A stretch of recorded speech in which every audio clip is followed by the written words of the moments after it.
Okay, welcome back. Thank you for joining. So today's Pirkei Avot class is on chapter 5, fourth Mishnah, and we're continuing the topic of 10 being the idea of completion. And here we're going to dial it in to this concept of what we call or makif and panimi. Or makif means something that's surrounding, that's inspiration that comes from above, and typically because we didn't work for it, it goes away in 3 days. And then there's panimi, which is idea of avoda, which is the idea of work, and the idea of working on yourself.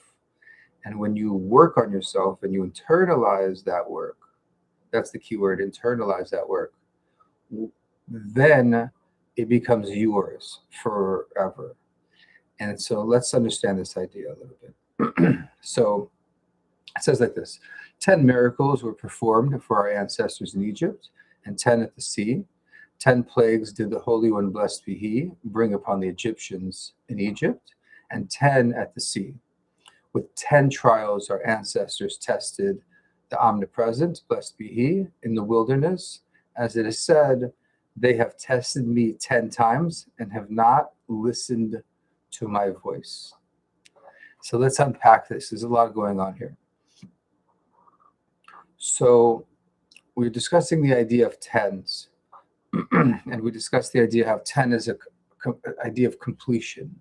It's the idea of starting something and finishing it and being whole.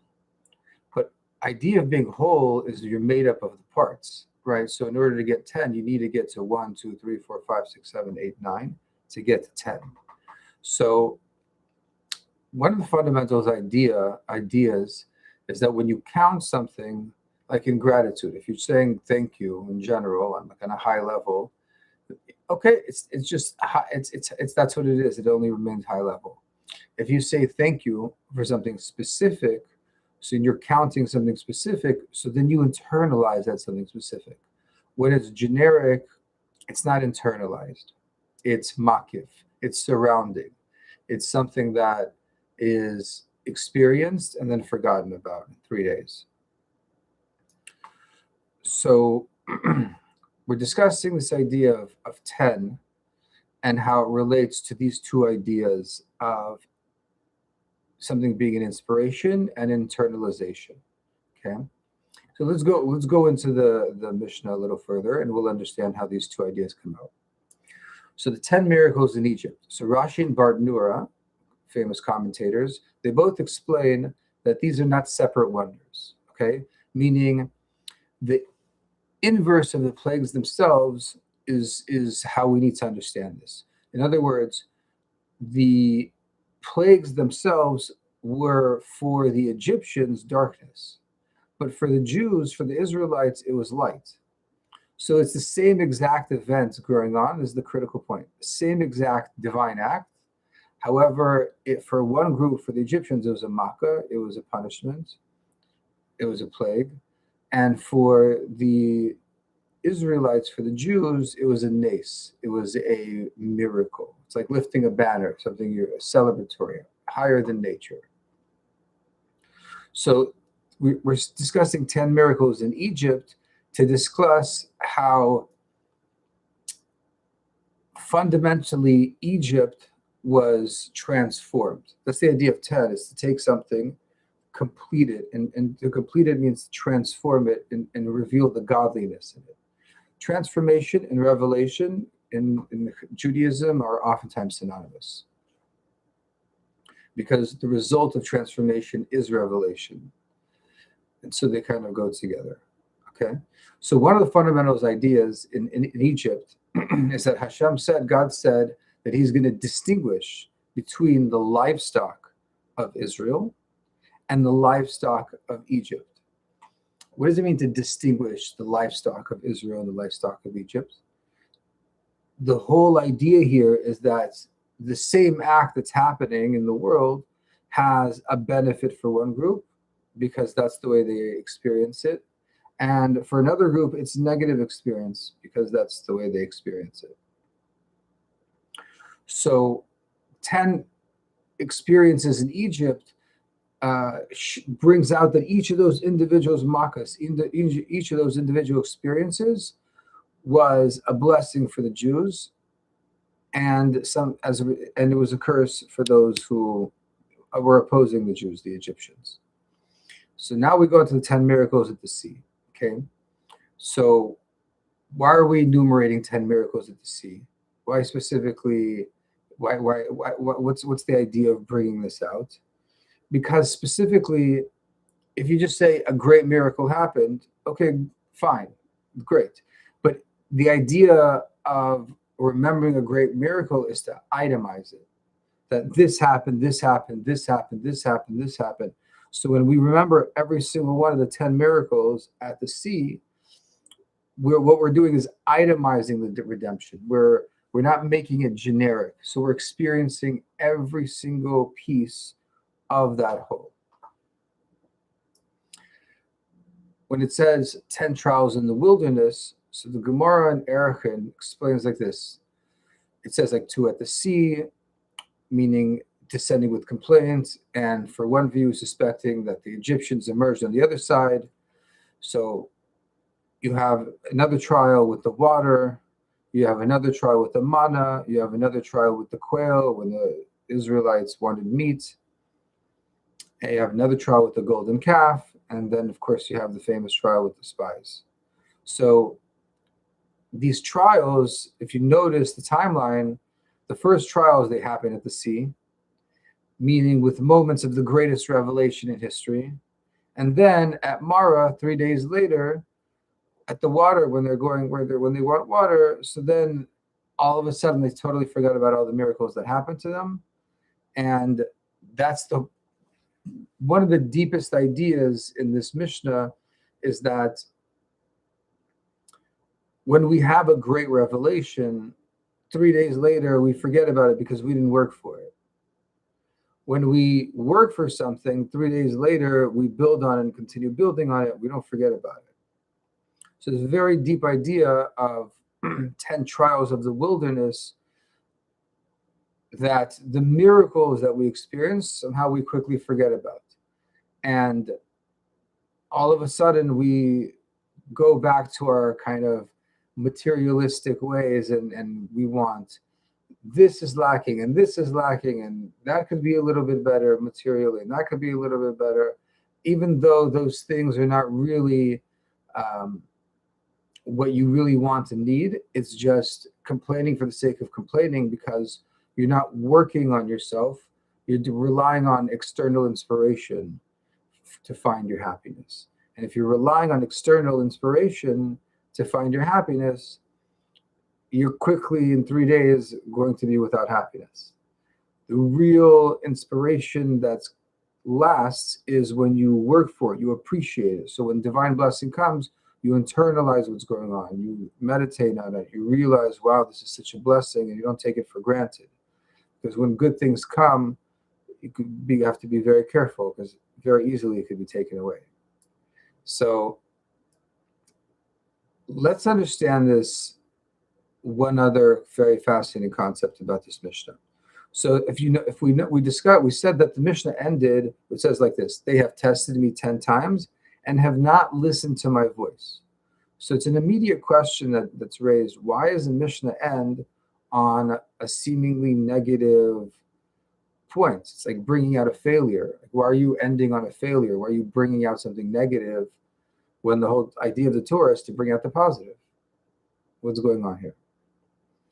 So the Mishnah could have ended on a triumph, right? It could have said 20 miracles for Israel, 20 plagues in Egypt. Instead, it ends with 10 trials.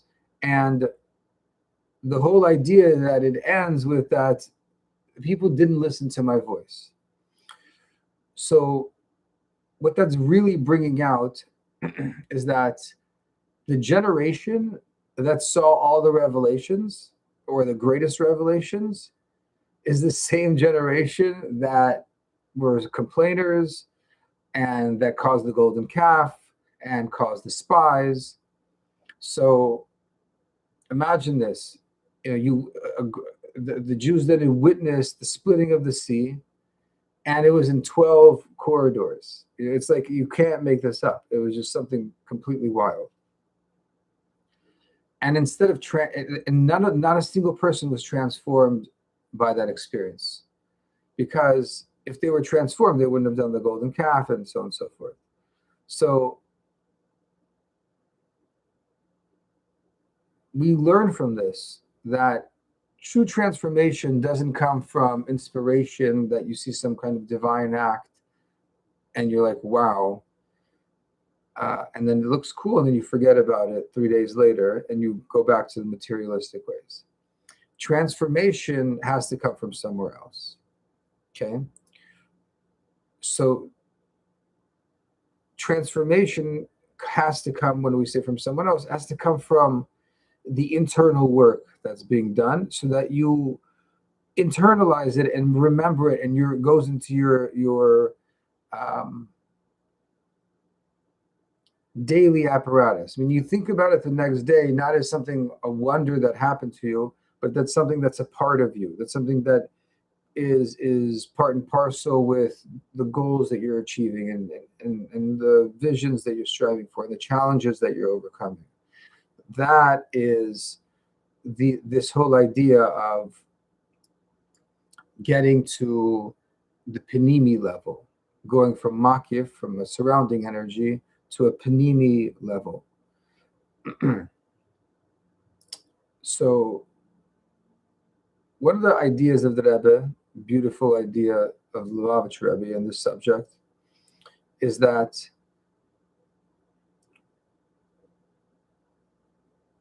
when the plagues happened, the 10 plagues happened, okay,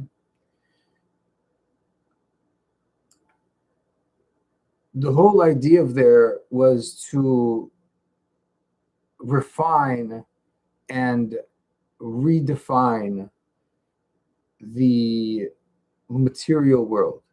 Because when the sea split, what happened was the world that was concealed, the world in the water, became revealed. It became visible.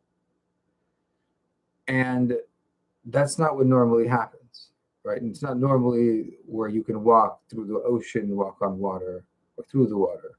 But here the sea split, and it basically showed that the Jewish people are operating in a different level, in a different world, that the concealed world becomes revealed for the Jewish people when we go through go into the ocean, or into the water, and realize that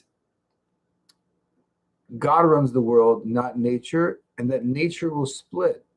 Nature will go against nature for a Jewish person, and that's the idea of a miracle. And that's one of the fundamental ideas of mentioning Egypt on a regular basis. The Alter Rebbe says that a person must remember that he leaves Egypt every single day.